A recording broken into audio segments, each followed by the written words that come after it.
Hi, this is Ned Siegfried from Siegfried and Jensen. As proud sponsors of BeliefCast, we hope you are inspired by Todd's weekly podcasts, which contain so many courageous stories of recovery and personal growth. Remember, it's not what happened in the past that matters, it's what happens in the future. We invite you all to work hard and be optimistic about your future. Enjoy today's podcast. Here we are again, folks. This is Todd Sylvester with the Todd Inspires BeliefCast. Thank you for tuning in.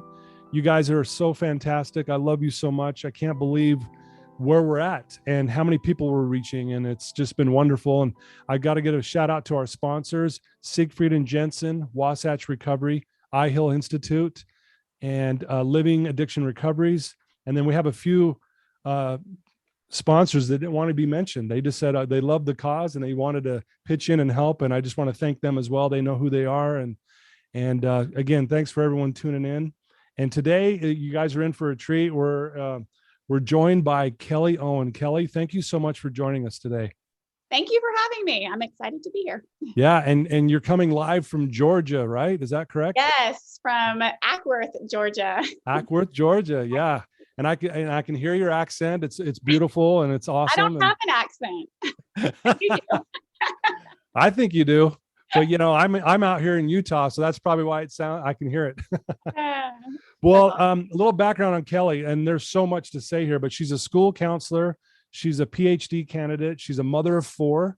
She's a military wife, married to her sweetheart, and they met I think at 15 or 16 years old, running a marathon.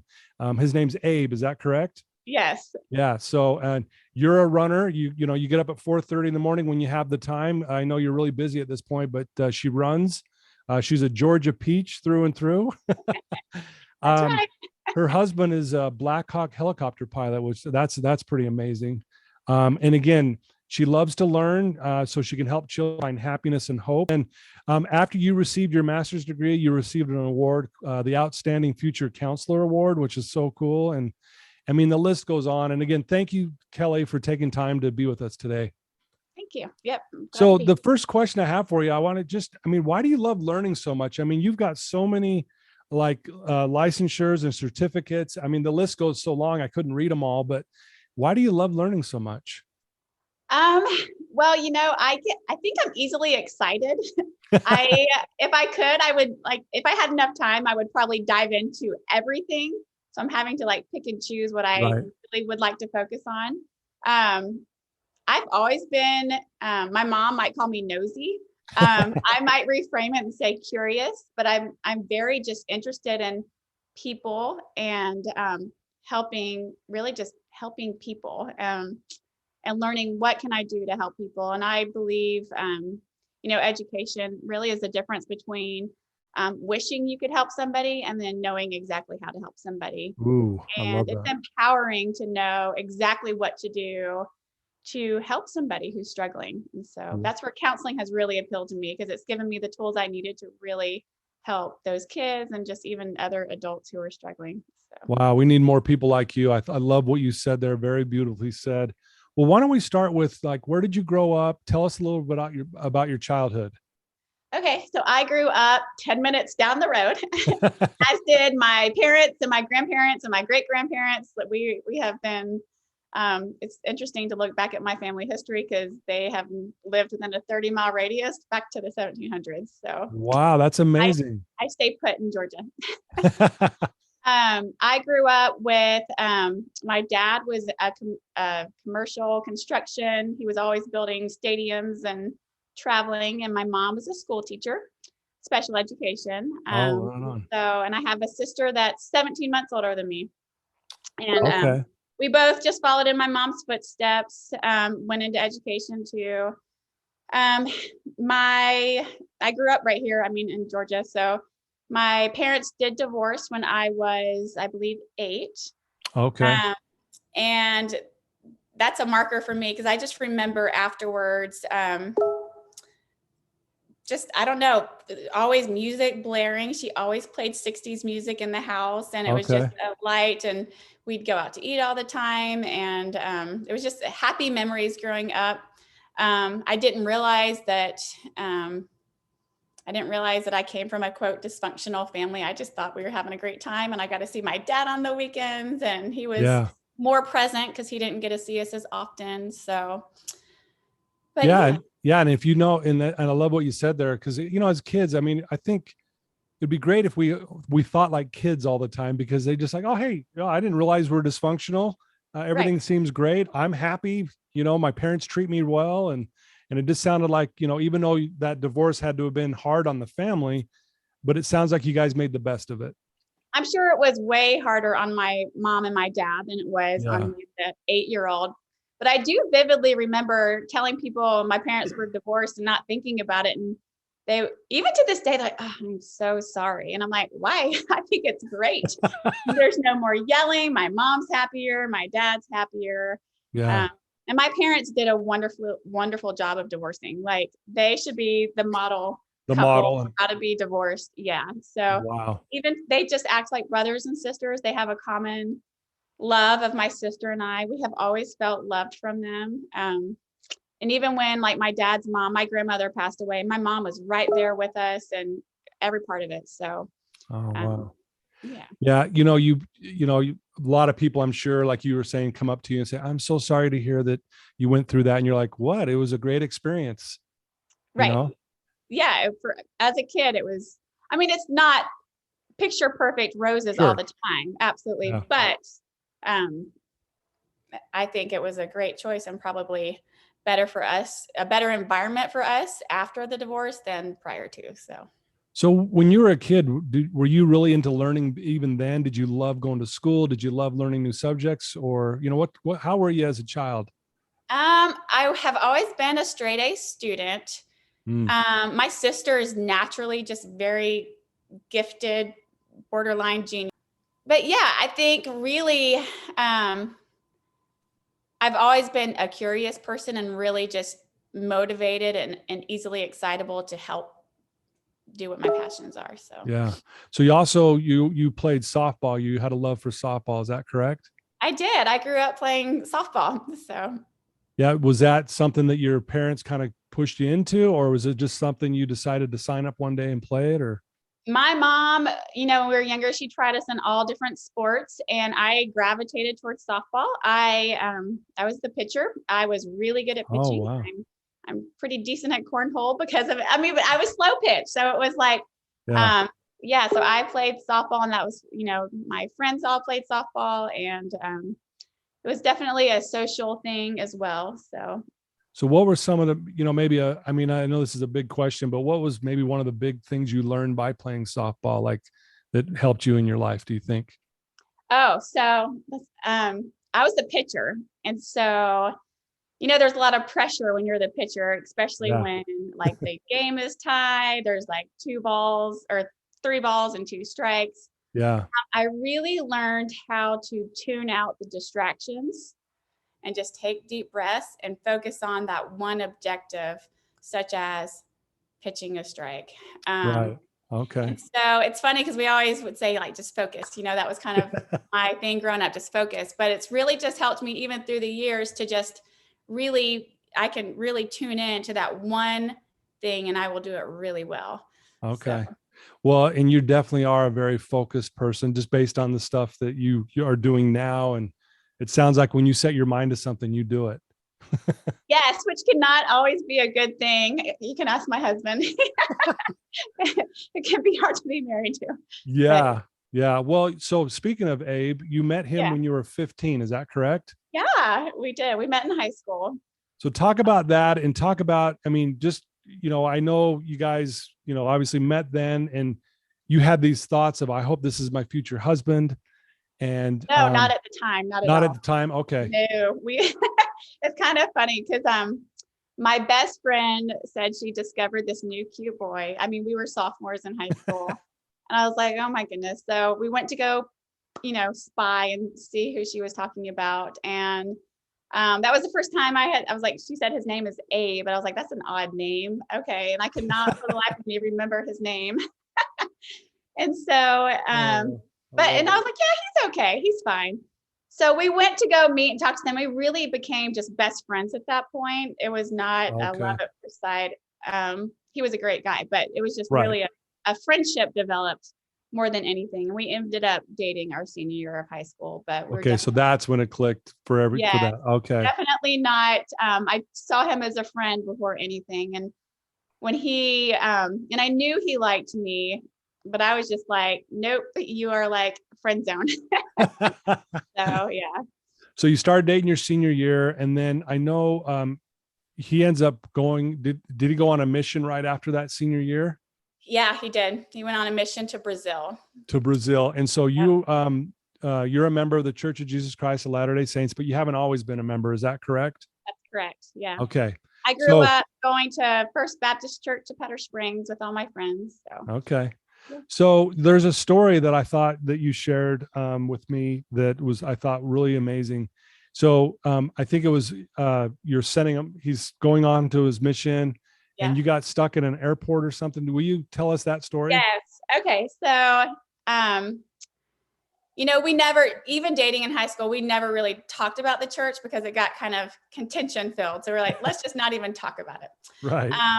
But so I went away to a college about an hour away from my house, and he was preparing to go on a mission. And he, was leaving for this mission. And I was like, just like, whoa, wait, you're like my person. Where are you going? Yeah. Why are you leaving? Why are you leaving? And I remember feeling a little offended. He did not ask me to wait for him. I'm like, I will wait for you. Why didn't you ask me? And Right. he's like, oh, I didn't think you would. So he left for Salt Lake City to the MTC. And at this point in time, the church would only allow like snail mail, like handwritten letters. Yeah. Right. And so in one of his letters, and of course, I was just this heartbroken teenager and like, writing letters every day. But in one of his letters to me, he said that he had a layover in Chicago, and it was going to be this like 4-hour layover. I was like, oh my goodness. So I asked my dad if there's any way he could just fly me and my mom, which was his ex-wife, to Chicago to see Abe. And my whole family loves Abe more than me. Right. They always have. It's frustrating sometimes. So he flew my mom and I up to Chicago, and we accidentally went to the wrong airport. Apparently there's 2 airports in Chicago. We went to the little airport. Oh no. Kind of dangerous.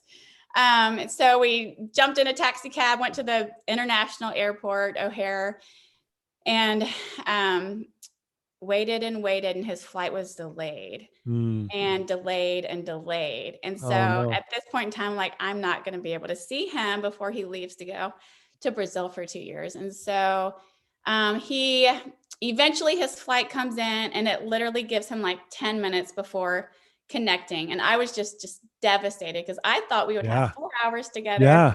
He has no idea I'm coming. This is so against mission rules. Like, he has no idea. I didn't know I was not supposed to go. Like, so he gets off, the terminal. And at this time, this is prior to 9/11. So we could go all the way and watch them, get off the flight. So yeah, he gets off, and I'm like, Abe, oh, Abe, I'm like running and hugging, and my mom is so, Abe, like so excited he's there. And we ended up we only had 10 minutes to talk, and he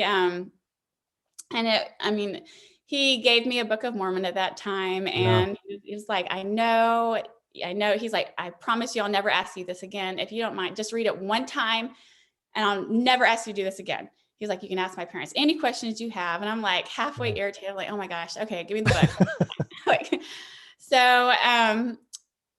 Anyways, and then we just like had to say goodbye just like that. And we hugged, and we were crying, and people were crying, and it kind of made a scene because he was leaving for 2 years, and I didn't know. Yeah. When you're like 19, you don't really know. 2 years is a long time. For sure. So so then he left, and that was that. So what did you do when, because you were kind of bugged that he gave you this Book of Mormon? Well, oh yes. There's actually a whole nother story behind that. Yeah, that's where I'd love you to share that if you're okay with sharing that.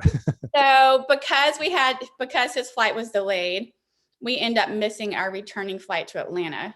And I begged my mom, I was like, please don't make me leave without seeing him. So she gave in, and we missed our flight home so that I could see him for 10 minutes. So we're stranded in the airport in Chicago. This is before, I don't think we had a cell phone at the time. Okay.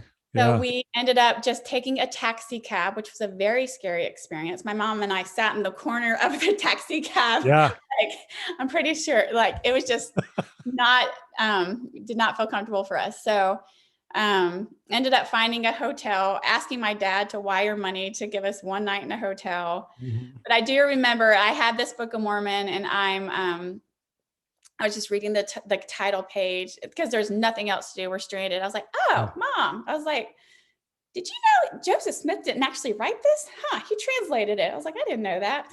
But so anyways, I ended up just kind of browsing through it, and I ended up, I mean, do you want me to go into details about? Yes, if you're okay. Yeah. If you don't mind, I'd love to. Yeah. Absolutely. So I ended up coming back home, and I promised him I would read it. I was heartbroken. So I did. I read it, and I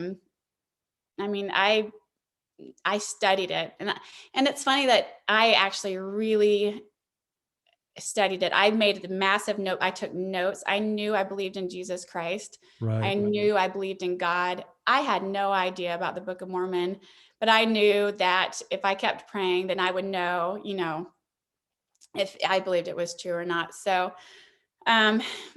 I investigated the church for a year and a half. My notebook's upstairs to this day. It's the big, thick notebook. I took notes on everything. I studied the 12 tribes of Israel. I studied like patterns of how God speaks to prophets, and patterns of prophets, and patterns of scripture. And I really probably overly studied, but I guess there's a pattern in my life that I'm just now realizing.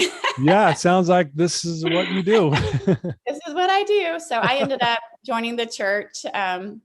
Maybe a year and a half later, my husband was still on his mission when his brother baptized me. So, and he was still on his mission? Yes. Mm-hmm. So he had to have been just blown away, I would imagine.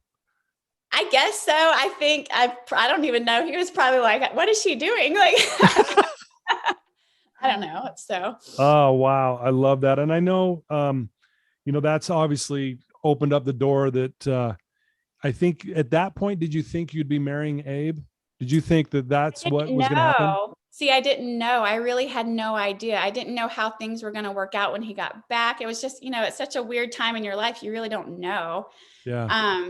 And I ended up, it's weird because after I joined the church, I started dating, which I was not planning on doing, but it just happened. And and when he got back, we were just friends for a while because there was so much pressure on us to date. Yeah. That it was kind of like, whoa, like, so we were just friends for a while, but I did not know. I did used to pray all the time. Like, if I can't marry Abe, help me to find somebody exactly like him, like just like him, exactly like him. So, yeah. Wow.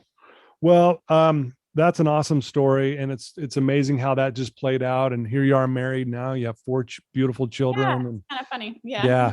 So, shifting gears just a little bit, you're a school counselor and you're working on getting your Ph.D., which is no easy task, obviously, right? It's horrible.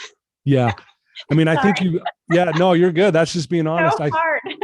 Well, I know you're a runner and you usually get up at 4:30, but I think you took a few months off of that even, right? To just to dive into what you're doing. I did.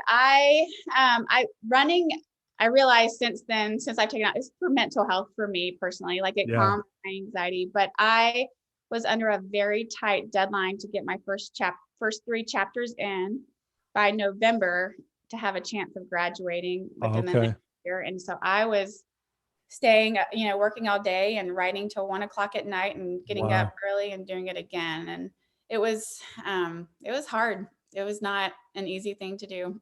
Yeah.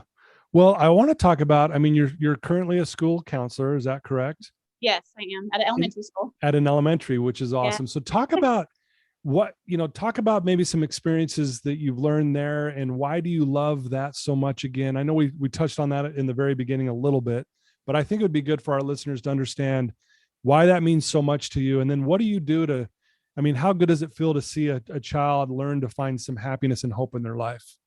Oh, yeah.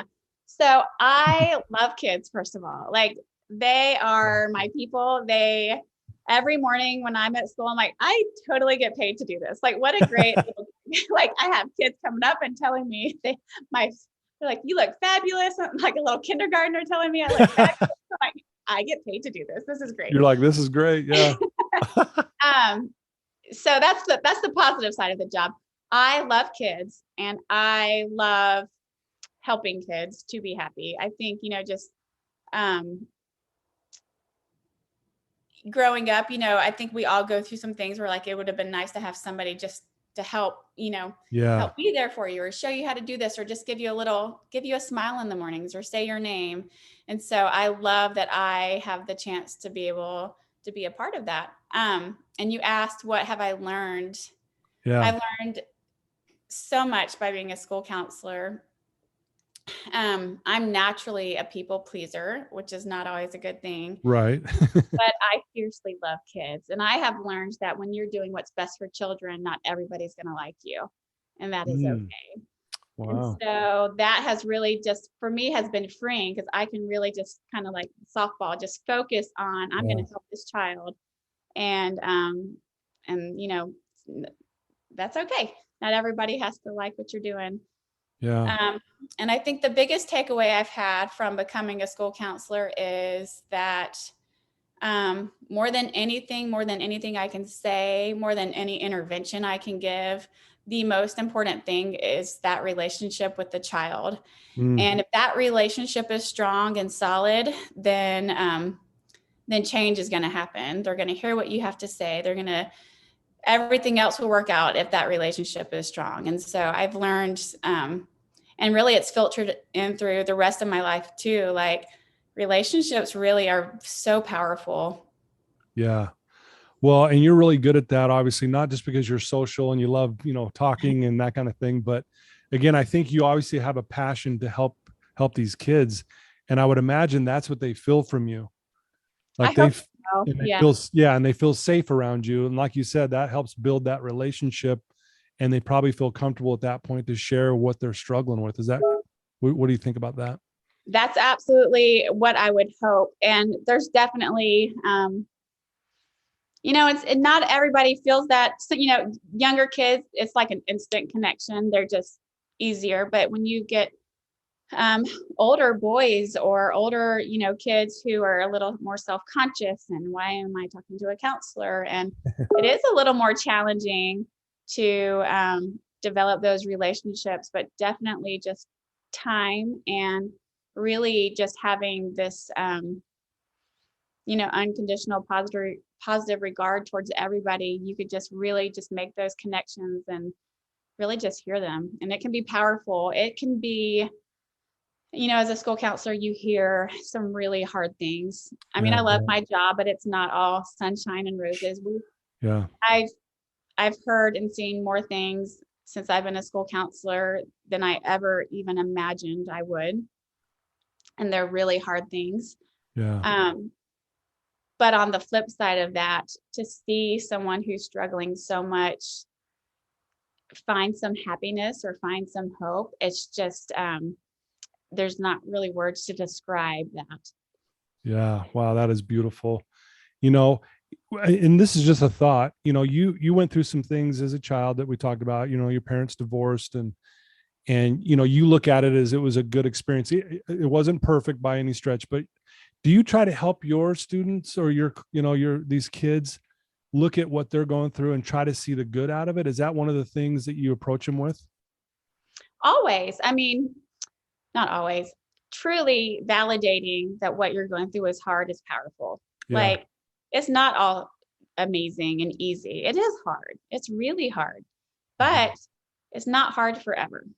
And you can get through anything. And it helps you, sometimes going through something so hard, it just helps you to be a better person. It helps you to connect with people. And, so I don't always tell kids that I'm a child of divorce because sometimes it's just not needed. You have to kind of pick issues where you self-disclose. It is very powerful when kids see, that, oh, I'm not the only one who's going through this. Like, oh, like you're going through that too. Like it truly gives them a sense of normalcy and hope when they see that they're not the only one going through this hard thing. Yeah, that's definitely helpful, knowing that you're not alone. And, the people I counsel and coach, most of them are going through some type of an addiction, but it's kind of the same thing. Is they just need to know that someone's been there as well, and they made it through it somehow, and I'm not alone. So I love that connection piece. One of the questions I love to ask is, who do you admire in your life? Who's like at the top of that list? Well, I have to say my mom. That's great. Yeah, I love it. We're we think we are so much alike to the point where it is truly scary sometimes. But well, you look like twins. Oh, which sometimes I get offended because she's a lot older than me. So I'm like, wait a minute. Well, I mean, on the young side, you guys look like young sisters. Yes. Let's put it that way. Perfect. I'm not offended anymore. I take it back. Good. No, she, while my parents' divorce was fine, I can only imagine how hard that was on her. Like, especially as a mom now, I can't imagine doing what she did. She went back to school as a single mom. She worked all day, went to school at night. She had babysitters watching us. And she was always happy. Like I don't remember her ever, I'm sure she wasn't always happy, but I don't remember her giving up ever. She would, I have vivid memories of her just pacing in her room, studying and trying so hard to, and this was before Google. So she legit had to study. Like really study. Yeah. I'm like, she had a typewriter or a word processor to type. So just watching her like not only go through something so hard, but then she went on to teach at the local university, and she was a professor, and she would put on we always laugh because we're like, oh, she's the professor now, because she's this petite blonde and people wouldn't take her seriously at the university. Yeah. So she would put on a big oversized blazer and big glasses and put her hair in a bun. She's like, then they listen to what I have to say. And we would go to class with her, and we'd have to sit in the back and be super quiet, or she'd give us the evil eye because she didn't have a babysitter for us at night. So we'd go to college with her twice a week. Wow. Well, yeah. And I think, your mom going through that, I mean, I'm sure that's one of the reasons why you admire her, and there's many others. And she's one of the reasons why you believed you could go back to school. Is that correct? Well, yeah, she kind of showed me how to do it. I mean, she's like, it's not, it was not easy, but it's doable and it's worth it. And she's always said, time passes anyway, just go for it. She's like, 2 years from now, you'll still be in the same position, but you'll have a degree. So. Ooh, say that again. That was powerful. Say that one more time. Well, I can't remember what I said. Well, you'll still be in the same position 2 years from now. Time passes anyway. 2, 3, 4 years from now, you're going to be in the same position, but you will have a degree. Yeah.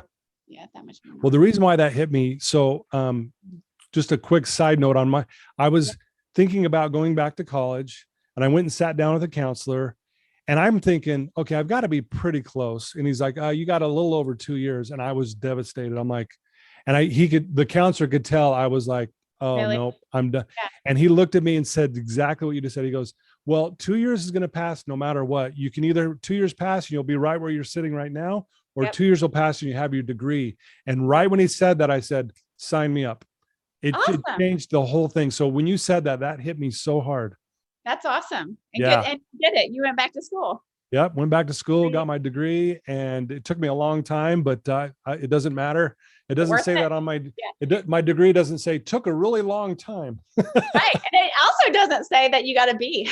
Exactly. Yeah. Thank goodness on my part. Yeah. Well, no, I admire that you're doing this. And so how much longer do you have with your PhD? I mean, I know you're in the thick of it right now. And what does that look like for you? Yeah. So I actually, I failed. I didn't fail, but I was, when I took a few months off from running so I could meet that deadline, so I could graduate in the next year, it did not work out. And so I was not able to meet the deadline despite my best efforts.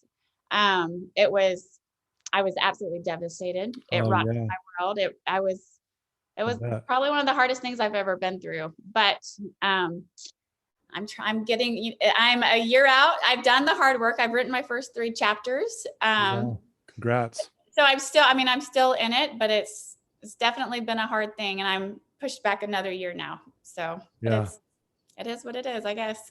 well, again, you're focused, and I'm sure you'll make that happen and get it done. And I'm really impressed of, that you're doing that. And I'm even more impressed of just, the way you carry yourself as a parent, and the way, again, being the school counselor and helping these kids who are so young, but yet struggling with some things. And I think that's beautiful. I want to ask you, what advice could you give, maybe some kids that might be listening to this? Because I do have a big following of younger kids that listen to this, believe it or not. And if they're struggling with maybe a belief that's holding them back, what advice could you give them? Have fun with it. I always say have joy in the process, and you're going to focus on enjoying the process, and the results will just come. And that's really what I try to do. Because when you think of like a PhD, 4 years, that sounds horrible. But when you think about the day-to-day, having fun with it and making it enjoyable, it shifts your brain into from this daunting, overwhelming task to, well, this is a fun experience that I get to do for a few years. And I believe wholeheartedly that if you have fun, Dale Carnegie's quote, people rarely succeed unless they're having fun in what they're doing. And I truly believe I am the best counselor when I am having fun with those kids. I'm the best mom when I am having fun with my kids. And I'm a really good student when I'm having fun researching. And you do your best work when you're having fun. Wow. I love that. That's a beautiful quote. So what are your future plans, Kelly? I mean, what do you want to do? I mean, obviously you're a very driven woman and you've got your sights set on things. What do you want to do with all this knowledge and all this learning? Obviously you're already helping kids and stuff and your own family, but what are your future plans? What do you want to do? It's funny that you asked that, because I have learned in this process that my plans are not always God's plans, and his are always better than mine. Like his best ideas, mine are like, and then down here, and he has an idea. I'm like, oh, that's way better. Yeah. So I have lots of ideas, and I'm truly taking it a day at a time, a step at a time, a prayer at a time. My first thing is I'm going to really just be a mom. Once I graduate, I just need to take a minute and just dive in, be a mom and nothing else. Knowing my personality, that's not going to last long, because I'm always very excited to do more and learn more. I love school counseling, and I definitely see myself staying as a school counselor because I love the children. Yeah. I would love to dive into private practice with play therapy. Yeah. I am a licensed professional counselor. I haven't touched it because I'm still in school getting a Ph.D., but I could see myself doing that part-time, or possibly teaching at a university part-time. I don't know. We'll just see where the wind blows. I love that. Well, I'm going to ask you a big question here. What's one of the best things about being a mom? Oh, I can't even put that into words. The best thing about being a mom, just being with them. Mm-hmm. Just them being with me, being with them, I guess. I mean, Sure. I don't know, just them. Well, it goes back to, I think, what you said earlier, the relationship piece. Yeah. If you have that strong relationship with your children, what else do you need? I mean, isn't that just perfect, right? I mean, they take my breath away. It's just been such an amazing experience, and hard also, but just, just being with them. I enjoy them. Love it. Love it. I know you're a very humble person, so this is going to be another hard question for you, but what do you love most about you? Oh, that's the hardest question you've asked. I know it's a tough one, but I think I would love to hear what you say, because I think it'll be great for our listeners. My mom has always said this, and I do believe this about myself. I really feel like I see people's hearts. I see souls more than I see people, the exterior. Right. Wow, which is funny, because I am very I always have my hair done and makeup on, but which my mom will laugh. But I really believe that everybody has good in them. I like to assume everybody's doing the best they can with what they have. Ooh, I love that. And we're just supposed to be here for each other, and life is hard and life is also beautiful. And Yeah. I like to think that I see people's hearts. Wow. See, that's why I asked the question. Look how that was beautiful. Seriously, that was like, man, we all need to hear that. Thank you so much. If someone's listening to you right now, Kelly, who is struggling, they tuned into this episode, they're listening to Kelly, they're in a dark place, they're just not having a good time. What's some advice? You've already given some great things, but what could you tell that one person right now who's listening to you that's having a rough time?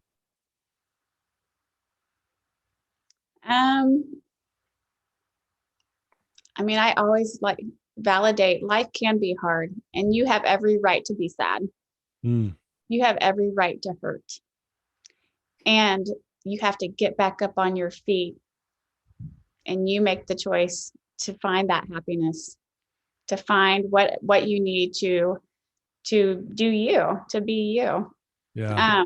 Life is hard. I was very close to my grandmother growing up. And towards the end of her life, her vision deteriorated. She couldn't drive anymore. And I had a life-changing experience cleaning her toilet. Of all things, right? Of all things. So she could not see. And I had gone to get her groceries one day. So I worked all day. I had young kids at the time. Picked them up from, where they were in school and brought them. We went to go get her groceries. We had gone back. I needed to use the restroom really quick. So I went to use the restroom before going home, and her bathroom was gross. And she had no idea because she could not see. Couldn't see it. Yeah. And that was not my grandmother. I knew she would have been mortified had she known that her toilet was dirty. Because she was always so clean growing up. And so I was like, okay. So I went and got the pine saw, and I'm going to clean her toilet before I go. Yeah. And at this point in time, at this point in the day, it was like 6:00 at night. I had been up since 5:30, just working and going all day. And I just started to cry. I was exhausted. I had to go home and write a paper. I was like, I can't do this anymore. This is too much. Yeah. And just taking care of her and just being a mom and school is just too much. And I remember just having this epiphany of, you get to do this. Ooh. Get to do this. And as I'm cleaning her toilet, I don't have to clean her toilet, but I get to, because she's here with us. Wow. I get to do this. And I have really just used that to reframe, when I'm working all day and driving to class at night, I don't have to go to class. I get to go to class. Whoa. What a blessing it is. And I tell you what, I would do anything in this world to clean her toilet one more time, because that would mean that she was with us, Wow. So. Man, you're choking me up. That is amazing. And isn't it amazing, just by changing the way we see something, how it changes our attitude, our outlook. We get more energy all of a sudden. You probably went home and wrote that beautiful paper. Right? Wow. Yeah. Perception is definitely powerful. It is a powerful. Yeah. It's very powerful. That's a beautiful story. Thank you for sharing that. Great advice. I wanted to, challenge us, give us a challenge, maybe something that you do that makes you successful on a daily basis. Give our listeners a challenge to do. Oh, write a gratitude journal. It's the best thing in the world. It really, really, truly will change your life. Right. I started mine in 2009, and I hate writing, which is ironic because I have to write this dissertation. I'm definitely more math brained, but I write 3 things, like 3 sentences. Sometimes I write more than that. Okay. But 3 things I'm grateful for. And there's actually a lot of research behind this. It rewires your brain after 21 days. Yeah. And it changes how you perceive each day, because you're constantly looking for, what can I write in my gratitude journal? And it changes it changes you. Wow. And then I think you said also go eat the blizzard. Oh, yes. I keep talking about my grandmother. The last time, she couldn't see, so I had to go get her groceries once a week. Right. And so this one particular day, it was December 2019, I went to Walmart, which I don't prefer Walmart at all. Yeah. But so I had to go and I was just dreading going. So we went to Walmart, and then she asked for Chick-fil-A and Dairy Queen. So worked all day, went to Walmart, got her groceries. Then I went to go get her Chick-fil-A, and then I went to go get a blizzard. And she only got this once a week. So this was like her treat, right. Yeah. Right. So we're sitting around her kitchen table, and, we have our Chick-fil-A and our blizzards, and the kids are begging to eat their ice cream. And I'm trying to be a responsible mom. Like, no, we're going to do the chicken first. Yeah. And Ma said, oh, just let them babies, she, very Southern accent, let them babies eat their ice cream. Give them that blizzard. I'm like, okay, I cannot argue with Ma. Right. So we ate the blizzards first. And then we had the best time. I just have the best memories of sitting around her kitchen table, eating blizzards, doing nothing. I don't even know if my kids ate their chicken, to be honest. Like they may not have. But she ended up dying a couple of days later. That was the last time we ever saw her. And so she died unexpectedly. But I always go back to, I'm so thankful we ate the blizzard. I'm so glad we did that. That was the best last memory that we had with her. I wouldn't have chosen any other way. So. Dang, beautifully said. Thank you so much. And I love the challenge, gratitude journal. And I do believe, and I've done the studies too, that it will literally rewire your brain in 21 days. And I love that. And I can't thank you enough, Kelly, for just you being you and taking some time today. I know you're so busy with family and all the stuff you're doing. I know we've been trying to get this for a while now. So I'm just feel very honored and blessed to have you on the show. Thank you so much for having me. I had no idea what I was getting myself into. But it's been so fun to just talk and connect with people who also want to just really help other people. So it takes and again, your story is awesome because I think so many people can relate. I mean, everyone's been through something difficult, and and I just love how you just carry yourself and you're doing your best. I know you're not perfect, but you just really are a really bright light in this world. We need more of you, and I want to share this, and that's why I wanted you on the show, just because the way you carry yourself. So it's just been wonderful to have you on. Well, thank you. I've enjoyed it. Thank you so much. You're welcome. If someone wanted to reach out to you that's listening, and they just have a question for you, or if they want to know more about doing their Ph.D. or they want to know how to get into counseling, what would be the best way for them to do that? I have an Instagram account that I'm some kind of active on. It's called Counselor on the Run. Okay. I think I might follow you on there. If not, I will. We follow each other. Yep. Perfect. That would probably be the best way to get in touch with me. Yeah, just send like a message to you that way. Yeah, Great. I will check messages on there. I'm fairly active depending on what's going on. So yeah, depending on if you're not, writing another chapter, right? Exactly. Yes, that's right. Well, again, I just think it'd be great if someone had a question to reach out to you, and maybe even how to be a better mom or whatever, reach out to Kelly and you guys can talk it through. But again, Kelly, Owen, thank you so much for your time. I just feel honored to know you now, and you have a beautiful family, and best of luck to all that you're doing. Thank you so much. This has been enjoyable. I've enjoyed meeting you. Thank you. Well, there you go, folks. I told you this is going to be a treat for all of us. Kelly's amazing. Please reach out to her if you have a question.